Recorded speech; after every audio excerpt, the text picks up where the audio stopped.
In this segment, we're going to talk a bit about proportion and scale, and I chose to do that now because soon you'll be shopping for materials that you can use to decorate your tree. And a couple things that you'll need to keep in mind when you're on the search, whether it's at a store or out at the village or in your own collection of things that you've gathered over time. You want your ornaments and the elements that you put on the tree to fit the size of your tree. And as an example, here I have a couple ornaments that are very similar in style, but very different in size. And you'll be able to see how well this one works on this tree, but this one, it just disappears. But on this tree, it works well, and this is overpowering. So as you're shopping, keep in mind the size of tree that you've chosen to do, and that will help you in picking the themed ornaments and elements that you'll be adding to your tree.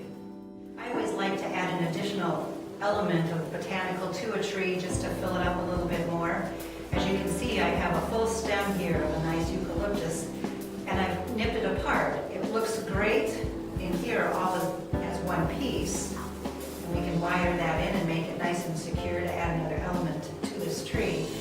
But it would be entirely overwhelming to use this entire branch on this tree, but taking it apart, we can add these little bits into the tree.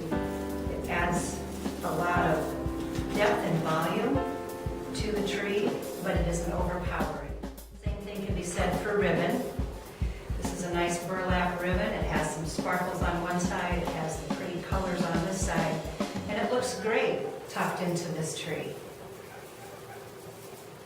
You can see how it is wired and it will fill up nicely.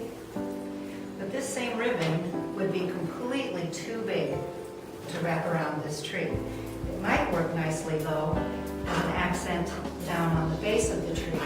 So don't count out a ribbon that's too big for your item. It can still be used in another way.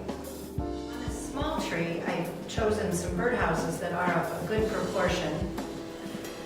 The bird might not fit inside the ornament, but it's still a good proportion for the tree. Here, they stand alone just fine on the small tree, but if we were to use them on the larger tree, we may want to put them closer together and maybe in groups of 3 instead of 1, 2, 3 across the tree, because they'll disappear within the branches and get lost in our end product.